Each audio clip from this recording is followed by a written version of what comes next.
كثيرا طيبا كما يحب ربنا أن يحمد وينبغي له. الله وسلم وبارك على خاتم أنبيائه والمرسلين وعلى آله وصحابته ومن سلك سبيله وتبع هداه إلى يوم الدين. أما بعد، وإظهار الدين تكفيرهم وعيب دينهم طعن عليهم والبراءة منهم والتحفظ من مودتهم والركون إليهم من مودتهم والركون إليهم واعتزالهم. وليس فعل الصلوات فقط إظهار للدين، وقول القائل إنا نعتذرهم في الصلاة ولا نأكل ذبيحتهم حسن، ولكن لا يكفي في إظهار الدين وحده، بل لا بد مما ذكر، أي حتى يتم إظهار الدين الذي به تسقط الحجرة. Njagade tuddemu tukonfaminge ebigambo bino bitegerekeke bulungi mu mitima gyaffe era binywereremu. Mbawa garanti nti obulungi obw'amakulu, obulungi obwekenneenye obumaze okwekenneenyezebwa, obulungi obw'olubeerera, obulungi obutukuvu buweebwa abantu abawansi, buweebwa abantu batono nnyo. Waamu obulungi obutali buteeke ku minzaani kupima ono abusaanira ono tabusaanira bufunibwa buli bika by'abantu. Obusiraamu obutuufu tebuweebwa okujjako abo bokka Allah baayagala.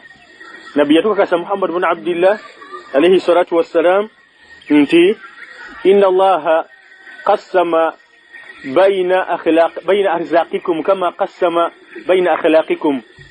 Allah jalla wa ala bwe yali atutonda muli munda yatutonderamu enneeyisa, obuyisayisa, embeera, wabula yagenda abigabanya, ono kyalina oli takirina, oli kyalina ono takirina, nga bw'olaba bwe yagabanya ebyokufuna nti ono afuna kino ate ng'ono takifunyeeko, oli naafuna kiri ate ng'ono takifunyeeko.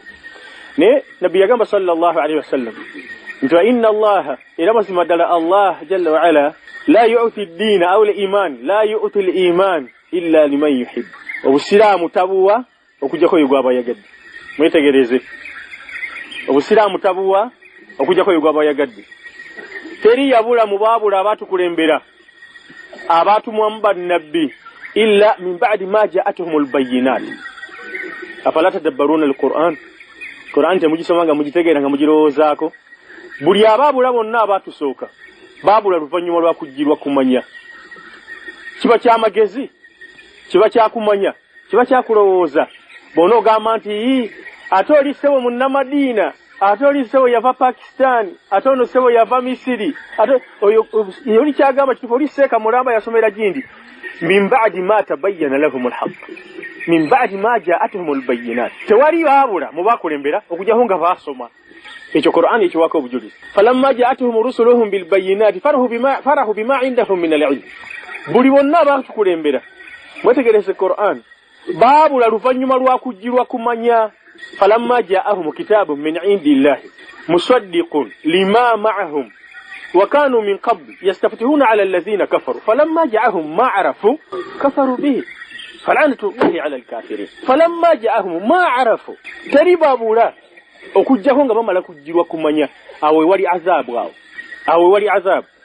Nolwekyo basiraamu teweesigula n'obungi bw'abaabula. Walakinna akthara an-nas la ya'lamun, walakinna akthara an-nas bi rabbihim yushrikun. Abantu abasinga obungi si basiraamu, abantu abasinga obungi tebalaba, abantu abasinga obungi tebawulira, abantu abasinga obungi tebalina magezi. walaqad dhara'na li jahannama kathiran. Allah dhul arshil azim yaqul kathiran.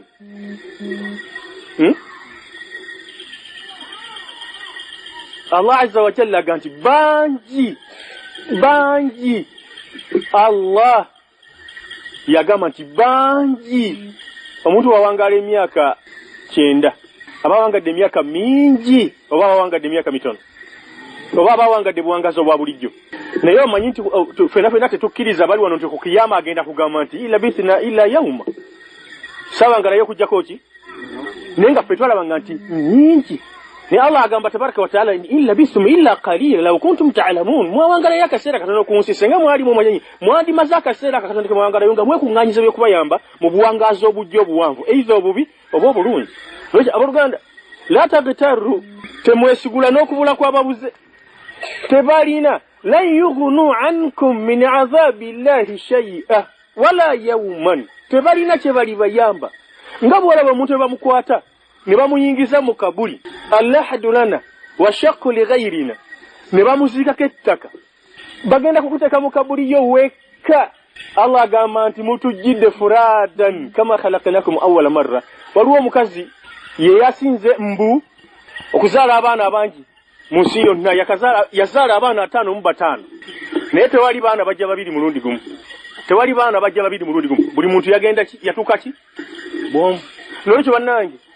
la taktaru temwesigula n'obungi bw'abajemera Allah obulungi obw'amakulu obusengejje obutukuvu alondamu abantu batono lwaki alam bishakirin be bajja okubwebaza be bajja okubugulumiza be bajja okutwala nga kikulu walan yanfa'akum al-yawma idh zalamtum annakum fil azabi mushtarikun temwina kigenda kubagasa olwaleero olw'okuba muli bangi mwenanga musuliddwa muliro buli omu ajja kubeera mu kifo kikye mu poloti ye nga ye n'olwekyo mbakubira omulanga istajibu lillahi wa lirasuli idha da'akum lima yuhyikum wa'lamu anna allaha yahulu bayna almar'i wa qalbi mwanukula olwaleero omulanga gwa Allah tabaraka wa ta'ala musenguke inna gawainakum inna kunna gawin mugamba nti twababuza kati fe twali babuze twandibawadde kye kitali bubuze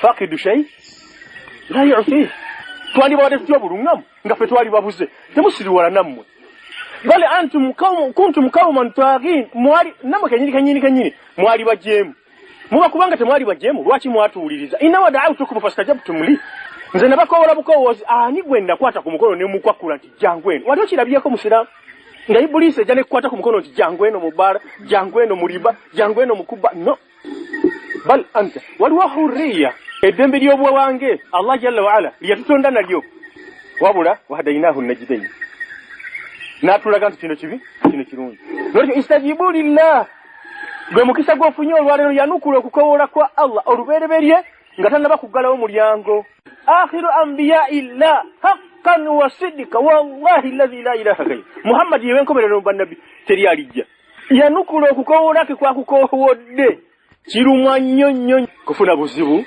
oluvanyuma lw'okulabulwa nti oli wakubufuna senga onookola kintu fulani n'ogenda mu maaso n'okikola n'obufuna n'ojjukira nti ndalabulwa nestakinga heed nesiwuliriza kulabula kirumwa nnyonnyo oba oli awo n'okusinga obuzibu obuba bukutuuseeko n'ekyo Allah tabaraka wa ta'ala bw'anaggalawo omulyango mwe tubadde tuteekeddwa okuyitira okudda gyali okwanukula okukowoola kwe n'okw'omubaka we bw'anaggalawo basiraamu ne bwe tuliyagala tutya okuguyitamu guliba tegukyaggulwawo yagala tutya okuguyitamu guliba tegukyaggulwawo lwaki yahulu baina almar'i wa qalbi ekiseera kigenda kutuuka yagala gaana ng'oyagala okuguyitamu naye nga kiri too late no more chance tekyali kakisakalala kakubeera nga oyingiramu n'olwekyo izharu ddin kitukakatako ffe ng'abasiraamu okubeera nga tweyolesa nti tuli basiraamu awalau kana aba'uhum la ya'lamuna shay'a wala yahtadun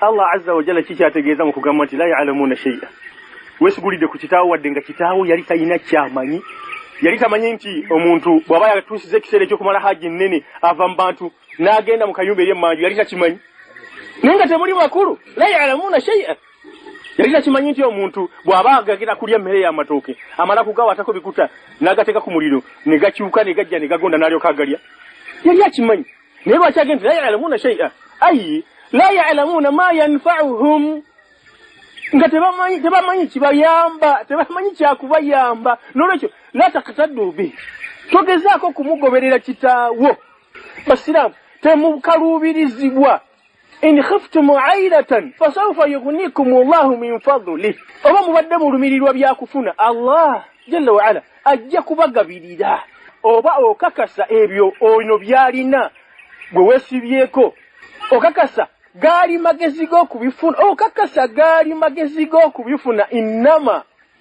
mazima ddala bino utituhu ala ilmin indi zaali pulaanize okubifuna ekyokuddamu nedda omuntu oyo yaweebwa ebintu ebyo ku bwereere ng'akyalina mu lubuto lwa nnyina ddala mu butuufu nga nawe wolaba omwana omuto atuuse ku nsi Allah yagamba mu Qur'ani nti akhrajakum min butuni ummahatikum la ta'lamuna shay'an tayina kyamanya naye okakasa ddala mu butuufu omwana oyo aba amanyi faamu ye gyeri kati olwaleero omusajja gy'alina ow'emyaka 4 nedda aba amanyi loole ye gyeri fuso kati olwaleero omusajja gy'alina ey'emyaka 4 ow'emyaka 4 nedda kitegeeza ki Allah yamuwa byabwereere okumanya byabwereere nga tannaba na kumanya makulu gabirimu nababimuwandiikako kituufu basi kituufu 100%. Nolwekyo ate akufiira ofaaki lwaki olowooza nti okubifuna ojja kusinziira ku ye waali wawangaalira oba mwanukula okukoola kwa Allah n'omubaka we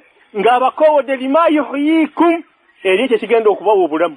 Yagamba nti lima yuhyikum waliwo atayagala bulamu teri wallahi lazi la ilaha ghairu kitonde Allah jalla wa ala kiyawa bulamu nga kyagala ekintu ekirala okusuka kuki ne bw'onosanga omusota nga gukutte emmese nga lebadde eguluma gugikutte gugisibye gugenda kugimira n'ogukubako bwoti emmese gugigira ki gugita ne gudduka ne bw'onosanga empologoma ng'eja lebadde egiruma ng'ekutte ekisolo egenda kukirya n'ogyorokeza ekyasi ekisolo kyebadde ekutte ekivaako n'esooka edduka ng'eddusa bulamu bwayo wahakaza wadde kiwuka bw'okisongera bw'oti akati mu maaso kikyusa ne kiweta ne kigenda awalala lwaki kyagala bulamu kitya nti ono yandinzita wahakaza. Nolwekyo lima yuhyikum mwanukula okukoola kwa Allah jalla wa ala n'omubaka we Muhammad sallallahu alayhi wa sallam muyingire kutambulira okugenda kwa akhira bwe kinaabaleka musigadde bwe kinaabaleka mukoobedde bwe kinaabaleka muzikiridde oluzikirira nga lwalubeerera. Nolwekyo bino byegendereze tujja kuvumuka nnyo nga tutawanye na basawu tujja kuvumuka nnyo biiznillah nga tuvumuka na Qur'ani na sunna nnyo na Qur'ani na sunna. Ekimu ku bizibu ebisinga okubeera ebinene gutera kubeera mubiri gwe gutera okukutaataaganya okuyingira mu byotayagala biyingiremu oba oli awo n'okuvaamu ate byewandiwadde weetaaga bigubeeremu. Kati kikulu nnyo senga omanya tahaffuzu butya bw'ogenda okukuuma omubiri ogwo kuba bwe gunaabeera omulamu ojja kukola bulungi emirimu gyo bwe gunaabeera omunafu omulwadde ojja kutaataaganyizibwa kumpi buli kintu oba awo kabe kasinge ne mu bukkiriza abo kiba kisaanira okumanya butya bw'onookuuma omubiri ogwo nga mulamu bulungi. Basiraamu Qur'an ddala kituufu ddagala nga nanyini kugisa bwe yatugamba wabula tukozeseza tutya eddagala eryo okusobola okuliganyulwamu eririmu tulikozeseza tutya. Njagala omusomo gwo tugutwale nga bukulu buli muntu yeeyigirize okuva ku baana baffe bakyala baffe n'okugenda waggulu wonna w'olibeera oli embeera weekutadde Allah jalla wa ala wakyakugeredde ng'osobola okwejjanjaba nga toweetaaze bujjanjabi kuva mu baana Adamu. Mathalani Allah tabaraka wa taala akugeredde ogudde emikono emibi egy'abakafiri tusaba Allah tabaraka wa taala abeere nga tutaasa okugwa mikono gy'abakafiri. Osobola bulungi wadde bakukubye emigo wadde wamenyese wadde wakoze ekyo osobola bulungi biidhinillahi tabaraka wa taala okwejjanjaba oba wawaddewo n'abakafiri oba n'ebisiraamu nga beewunya gwe ng'owona otya nga te gwe togenda mu ddwaliro fenna baatukuba nze ŋŋaanyi okuwona nze kino naye gwe owona otya naye ng'okozeseza ashifa eddagala eriri mu Qur'an. Ekisooka ng'ate kikulu nnyo kisaana obukwakulizo buno butegereke bulungi kuba bamanyi bakkiriziganya ku bukwakulizo buno. Ahaliyatu raqi bi an yakuna min ahli alkhairi wassalahi walistiqama kwe kubeera nti arraqi ye muvumuzi omusomi wa ruqya almarqiyu yono omulwadde gwe bagenda okuvumula ateekwa okubeera nga huwa ahalun liruqya ddala ye mutuufu w'okusomerera obujjanjabi buno y'okusoma obujjanjabi buno. Oba mukitegeera ekintu ekyo oyinza okubeera nga mathalan olina muwalawo ng'oyagala muwalawo oyo afumbirwe naye nga waliwo akakwakulizo nga kakwakulizaako bwe kaba tekatuukiridde obusigaddewo bwonna ne bwe butuukirira buba tebukyalina kye bugasa nga bwe kaba katuukiridde obusigaddewo bwonna ne bwe butatuukirira kali kaba kamala okugasa. Ekyokulabirako obusiraamu nga omusajja gw'oyagala kwanza kabisa atwale muwalawo ateekwa okubeera nga muki nga musiraamu. Kati ebisigaddewo omusajja ayinawo ku ssente, musajja ava mu ggwanga lya mathalan Musoga, musajja amanyi okuvuga emmotoka, obukwakulizo obwo nga si bukulu nnyo senga kano kanaaba katuukiridde. N'olwekyo ahaliyatu raaqi ako kakulizo k'okubeera nti ono agenda okusomerera okuvumula ye mutuufu w'okusomerera ke kasinga okubeera nga kakulu ku ddagala eriva mu Qur'ani ne mu sunna. Mwetegereze nnyo basiraamu ebigambo bino. Yaluwa an yakuna min ahli al-khayri, ng'amanyiddwa nti muntu mukozi wa bulungi, wasalahi nga mulongoofu, wal istiqama nga tava ku Qur'ani na sunna. Mutegedde ekyo? Mukozi wa bulungi, mulongoofu, tava ku Qur'ani naki? Kakati bw'onooba nga toli ahlul Qur'ani wa ahlu sunnati rasulillah, toli munne wa Qur'ani, toli munne wa sunna za nabbi, onoobikozesa otya ne bikkiriza okukuyamba? Tekijja kusoboka. Olina kubeera ng'oli munne waabyo byombi. Byo byombi biragira kukola bulungi, biragira istiqama, biragira kunywerera ku bulongoofu. Akakulizaako okubiri, ma'rifatu ruqa almunasiba, kwe kumanya envumula amalagala min al-ayati al-Qur'aniyya, amalagala ago agali mu aya za Qur'ani okubeera ng'ogamanyi. Oba mukitegeera? Okubeera ng'omanyi aya fulani ngenda ono yalwadde ki? Yalwadde kintu fulani. Rukuya evumula ekintu ekyo eri mu aya fulani mu sura fulani. Mukitegedde bulungi? Ate okubeera ng'obimanyi. Bwolwaki? Kulwokubanga mu Qur'ani mulimu aya nga si rukuya, aya eyo nga si rukuya. Oba mukitegeera bulungi? Wa idh yarfa'u Ibrahimu al-qawaida min al-bayti wa Ismailu rabbana taqabbal minna innaka. Kakati bwembanga nalwadde musujja oba wankubye ekiiso, aya eyo eyinza okubeera nga si rukuya. Wa qalu kunu hudan aw naswara tahtadu. Ate gy'onoosoma nedda ojja kusoma aya fulani olw'obulwadde fulani. Olwekyo oteekwa okubeera ng'omanyi wa ebikolo by'eddagala we biri mu Qur'ani. Wa an yakuna al-marid min ahli al-iman. Wane wali obuzibu obusinga okubeera obunene. Abantu bajjange nga batuyita nti muwalimu omwana wange ebintu byamukubye, kirabika majinni gamukubye, naye njagala ojja omusomerere. Musiraamu nkwagasa nti ne bw'onoosomerera okumala emyaka egisigaddeyo mu buwangazi bwo tajja kuwona. Lwaki? An yakuna al-marid min ahli al-iman, gw'osomerera ateekwa okuba nga akkiririza mu bino by'ogira ki? By'omusomerera. Wa illa fala. Omala biseera. Abantu abasinga obungi balowooza nti okubeera omusiraamu kimala kasitobeera Kadija is enough. Kasitobeera Kadija is enough. Nedda tekimala. Okubeera omusiraamu kirala n'okubeera Kadija kiki? Olwokubanga Kadija nyaffe yali Kadija ng'obusiraamu tebunaba kugira ki? Yali Kadija okumala emyaka egisoba 4 nga ye Kadija. Naye ng'obusiraamu tebunaba kugira ki? Nga tebunnaba kujja. N'olwekyo an yakuna al-marid, omulwadde ateekwa okubeera min ahli al-iman nga akkiririza mu bino by'omusomera, amakulu akkiririza mu Qur'ani naki ne sunna. Wa salahi, era nga mukozi wa mirimu mirungi mu ddiini, wal khayri wa taqwa, nga tene Allah tabaraka wa ta'ala tawangaalira ku bujeemu. Olwaleero okimanyi nti omwana yabadde tasaala, kimanyi nti omwana abadde ayita bwereere, kimanyi nti omwana abadde akola obwenzi, kimanyi nti omwana abadde ajejja eddiini, okimanyi. Kyokka kati amajini gamukutteko ate oyita omulongoofu, oyagala akolerwe eddagala nga liva mu bino ebyagana biri bulijjo byabadde akola. Olowooza binaamuyamba? Nedda. Lwaki? Ekibadde nga kimugaanye okubikolerako bulijjo biri lwakuba tabikkiririzaamu. Bw'anaamala okulwala lw'anaabikkiririzaamu? Nedda. Kati ali awo agonze, Allah jalla wa ala amukutteko.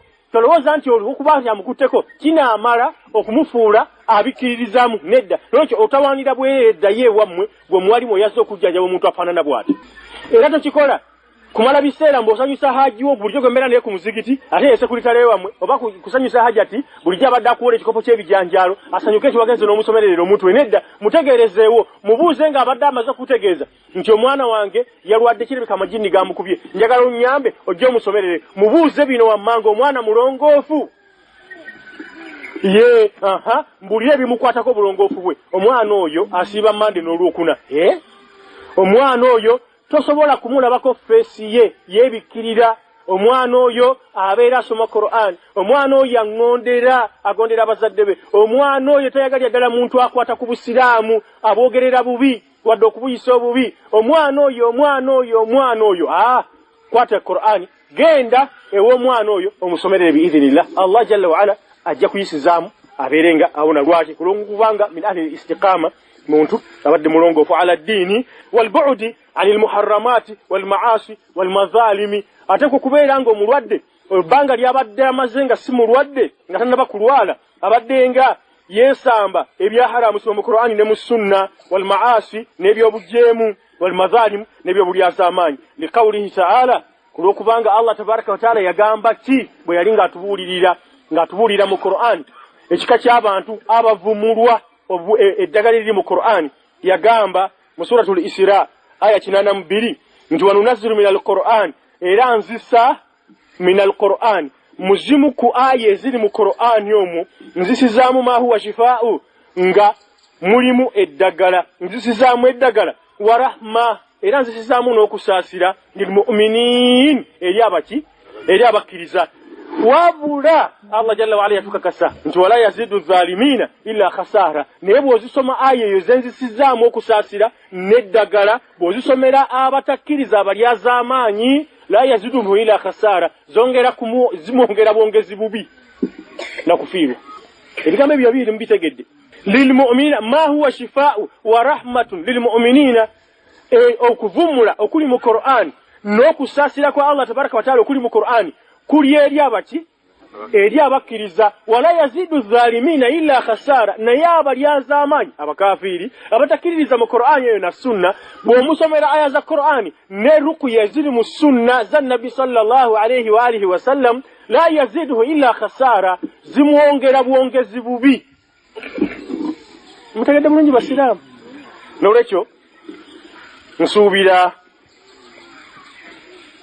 nti twekeke okubeera nga tujemera Allah tabaraka wa ta'ala mu kiseera awo nga tannaba kutukwatako na kutusindikira bitulumya bulwadde tulyoke tumwetaage tumukoowole nga takyatwanukula lwaki olwokubanga naffe twagaana okumwanukula mu kiseera we yatukoowolera nga tukyali balamu n'olwekyo farruqa la tu'athiru ghaliban ruqya eddagala liri mu Qur'ani ne mu sunna tebirina kye biyamba fi ahli almaasi walmunkarati kwaba abantu abakola ebyobujeemu abayita obwerere nga babadde bakyala oba abasajja bawuliriza musiki okunywa sigala n'ebirala akakulizaako okuna era ndowooza nga ketugenda okusembyayo al imanu yaqinan omulwadde ateekwa okubanga akakasiza ddala bi anna alqur'ana shifa nti mazima ddala Qur'an mulimu okuvumula wa rahma mulimu n'okusaasira wa ilaajun nafi'u era mulimu n'eddagala erigasa fala yuruqa bil ayati ala sabili tajriba tokozesa Qur'an okuvumula ng'ogezesa bugezesa kulaba oba eneekola oba mwatubikola musomedde nedaba nga akyuka nedaba nga afuguma tosoma ng'ogezesa bugezesa nedda osoma ng'okakasiza ddala ngaki mathalan wali olwadde ku mutwe ne bakuwa eddagala lya headaches n'omira empeke 2 ne guwona mu ddakiika 2 okubadde kukuluma ennyo ng'olina wansi ddakiika 2 nga guwonedde ddala n'oddamu n'okibirira n'ogenda n'okola n'emirimu gyo ne wayita n'emyezi mingi olumu bwe guddamu okukuluma ne bakuleetera empeke ezo 2 eza headaches zennyini n'ozikwata bwoti ogenda okuzimira obeeramu ne wasiwasi nti onoowona obeera n'obukakafu n'olwekyo bwe bukakafu bw'oteekwa okubeera nabwo mu kiseera awo nga bakusomera oba ng'osabye omuntu akusomere olw'obulwadde obuba bukukutte obukakasiza ddala nti ngenda kuvumulwa kyebagikussomera ala sabiri tajiriba mbo nga bugezesa era bw'onoolaba nga tebikoze byagaana okukola ng'odduka ng'obivaako nga ogenda ku bujjanjabi obulala فمتى ما تمت هذه الشروط كان الانتفاع بالرقية تاما بإذن الله تعالى. kasita ebyo byetwogedde eby'emirundi ena bituukirira mu kiseera awo wobeera osaliddewo okwejjanjabisa ne rukuya eziva mu Qur'ani ne Sunna. Rukuya ebeera ejja kubeera nga ekuyamba. Mpozi basiraamu, waliwo ensonga ziri ensonga nnya ziwedde, wabula waliwo ensonga eziyinza okukwanguyizaako okuwona nga wabadde olwadde ne bakuvumulisa Qur'ani ne Sunna. Waliwo ensonga eziyinza okukwanguyizaako mangu okuwona kuba emirundi egisinga obungi ffe ng'abatonde wakana al-insanu ajula, si bwati omutonzi bwe yatugamba yatutonda nti omwana Adamu ye apapiriza ayagala obulwadde obwamukutte nga bunene nnyo ayagala buwone enkya, ayagala mangu. Wakana al-insanu ajula, naye bw'obanga oyagala obulwadde buwone mangu biizinillah, bino wammanga bigenda kukuyambako bingi, wabula kankusomereko kino ekisooka kikulu nnyo ate era nga kisaana nnyo tukyesibeko mangu. Lwaki? Kubanga abasiraamu mujjukire nti omwana Adamu bw'abeera ng'ajjukira Allah tabaraka wa taala ng'abadde akyali mulamu bulungi, ng'era amusaba Allah subhanahu wa taala ng'abadde akyali mulamu bulungi nga tannaba kulwala, eddoboozi lye bw'alwala oba bw'afuna obuzibu n'awanjagira Allah jalla wa ala, bamalayika banguwa mangu okulirikogonayizinga n'okumuyambako mu kumusabira. Naye ate bw'abeera nga bulijjo abadde tasaba Allah tabaraka wa taala era nga tamufaako, takola zikari, ayita kuli makulu nga tafaayo ku Allah jalla wa ala, kati bw'alwala bw'afuna obuzibu bamukutte bamutadde mu kkomera, alwadde ali ku kitanda afunye okunyigirizibwa, n'atandika okulajaniraani. Bw'atandika okulajanira Allah subhanahu wa ta'ala, malayika zigamba zibuuzagana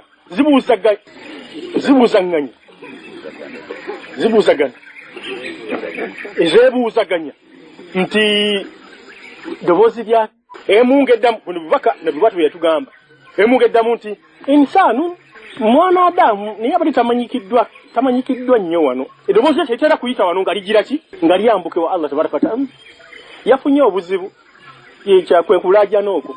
Wallahi la ilaha ghayru nabi bwatu byaga insanu nga tetumumanye eddoboozi nga tetuliwulira tetera kuyita wano, yafunye nti kati obuzibu kirole ye bagikutte, mali ye bagikutte, kati agira ki, yani oyo eddoboozi lya muntu insi naye eddoboozi tetera kuyita wano. Lwaki? bulijjo abeera mu music, bulijjo abeera mu kujemera Allah subhanahu wa ta'ala, kyekidirira nga bakuvaako bamalayika. Songa oli bulijjo eddoboozi libadde nga liyitaawo na subhanallah, libadde nga liyitaawo na alhamdulillah, libadde nga liyitaawo na Allahu akbar, olwaleero eddoboozi eryo bwe liwulikika malayika zangu amangu kulirikogonayizinga nti ayono munnaffe owa bulijjo. N'olwekyo tubeere nga tumusabirako ewa Allah tabaraka wa ta'ala. N'olwekyo alhirsu attam ala ta'diyati al-ibadati fi awqatiha, olwaleero olubereberye nga obulwadde tebunabakutukako n'obuzibu nga tebunabakutukako, weesibenga nnyo ku kuyimirizaawo ibadaati naddala ezo ezakulagirwa mu biseera byazo. Wa min ahammiha, kino mukyetegereze, wa min ahammiha, naddala ku ludda luno olw'okwanguyirwa okuwona obuzibu oba obubi obubeera bukutuukako, obubeera bukutuuseeko, we buliba bukutuukiddeko.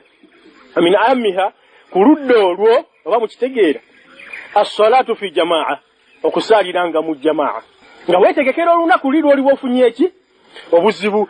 Olwaleero nga tebunnajja, gezaako nnyo okusaaliranga mu jamaa. Wa bi khasatin salatul fajr, naddala eswala yaki eya subuhi, liqawlihi sallallahu alayhi wasallam, buno bubaka ate nga butuufu mu kitabu kya Imam Muslim eva ku Jundabu bun Abdillah agamba nti nabbi agamba sallallahu alayhi wasallam nti man salla subha fahuwa fi dhimmatillah, omuntu yenna asaala eswala ya subuhi abeera amaze okuyingira mu insurance yani mu bukuumi bwa Allah subhanahu wa ta'ala. Wa qawluhu, ateera nabbi yagamba sallallahu alayhi wasallam nti man salla subha fi jamaa, yenna omuntu asaala eswala eya subuhi mu jamaa, fakaannama salla layla kullahu, abalibwanga asadde ekiro kyonna okuva lwazibye paka libukedde ng'asaala.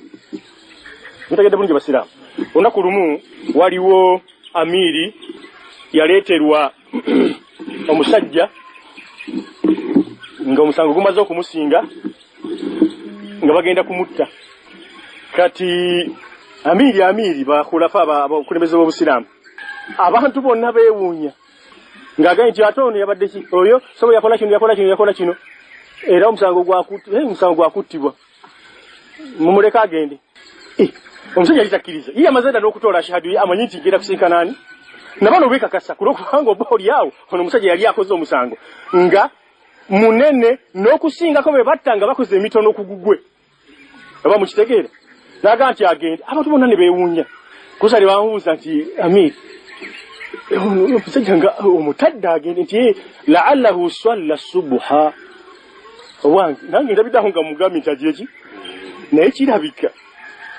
alabika yasadde swala yaki kyekimuwonyezza mumubuuze wasadde subuhi nasadde subuhi genda nolwekyo basabo eswala ya subuhi nabbi agambe sallallahu alayhi wasallam fil jamaa gisaale ne mukyalawo n'abaana bo twagamba nti ejjamu bameka babiri kyekituufu bantu babiri nolwekyo mukadde muzukuse wabeera nga asobola okusaala nga teyekalakasizza bamanyi okwekalakasa ne bagana nti n'ebiswala bye sijja kubigira ki sijja kubisaalayo naye nga ebiswala bye bw'aba akyakkiriza kubisaala muzukuse mugire ki gwe nga kyogenderamu ennyo kwe kufuna ki jamaa n'obutawangana na muntu asi mujeemu eri Allah subhanahu wa ta'ala kitegere kisonja mu Luganda nyanga kugenda bithi nanga tugenda kulaba ruka ze nyingi entuufu ze zisinzirwa zifunwawa biidhinillahi tabaraka wa ta'ala then tutandike bubeera bulwadde fulani okola bwoti ennaku ezisooka omusanvu okola bwoti ne bwoti bwe bwate bukyuseeko then kola bwoti ne bwoti nabagamba nakati nkiddamu nti bwobanga ofunye omubisi gw'enjuki masalan kokumanga Qur'an neyo lefunye ku mbisi gwenjuki ngabe guli muki okuvumula obanga ofunye mbisi gwenjuki tokwata bukwasi nogira ki nonye wabula osomerako rukuya bobanga ofunye amazzi g'enkuba amazzi ago malungi era Ali ibn Abi Talib matukuvu era Ali ibn Abi Talib yagamba nti omuntu nga yagala okuona anywa amazzi g'enkuba agule asali nga amuguzisa sente za mukyala we ze yamuwa ku mahare ge yamuwa oba mukimanyi Allah yagamba nti babeeranga babawadde ku mahari amakulu kikkirizibwa omukyala okumuwa naye bwakuwa kwezi 15 n'akuwaka ate 10 oba ebibiri kuba osobola okumubatiza si kyekyo osobola okumubatiza n'akuwa ogulamu ate asali oyo bw'omutabika n'amazzi g'enkuba obulwadde fulani bugira ki kibulawa nti sahabi yajja wa Nabi sallallahu alaihi wasallam ya Rasulullah muganda wange olubuto lumugenda kumutta obuganda bange olubuto lumuyitiriddeko Nabi namugamba nti muwe asali n'agenda n'amumuwa Nabi abali awo omusajja community ate kiki nti lam yazidu ila istitlaqa yeyongedde ate bubi Nabi yamugamba ekigambo nti kadhaba batunu akhik olubuto lwa muganda olulimba sadaka Allah yayogera mazima ombisi gwenye kikuja kumuonya dayo mwongere Nabi abali awo omusajja tajjanga aliko nakamwenyu ya Rasulullah kikingo sanyuse yawonye nocha amazzi g'enkuba funawo wolembekera biidhini loba kalitako emu oba kalita 2 oba kalita 5 Allah azza wa jalla banga kuwadde nosobola okubeera ngoganya mujjukire nti enkuba bwe yatonyanga Nabi sallallahu alaihi wasallam yazinganga ku mikono gye emukubire ddala kuki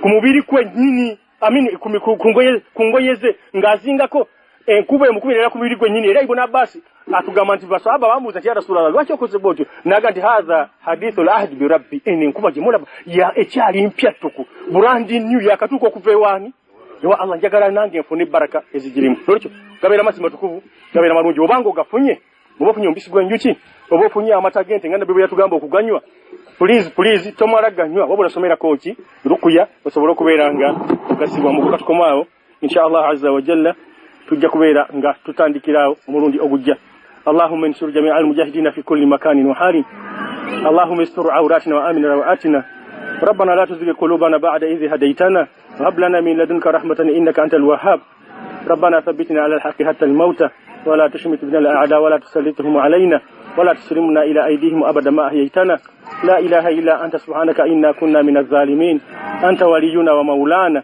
وعما الذين كفروا فلا مولى لهم وصلي اللهم وسلم وبارك على محمد وعلى آله وصحبه أجمعين السلام عليكم ورحمة الله وبركاته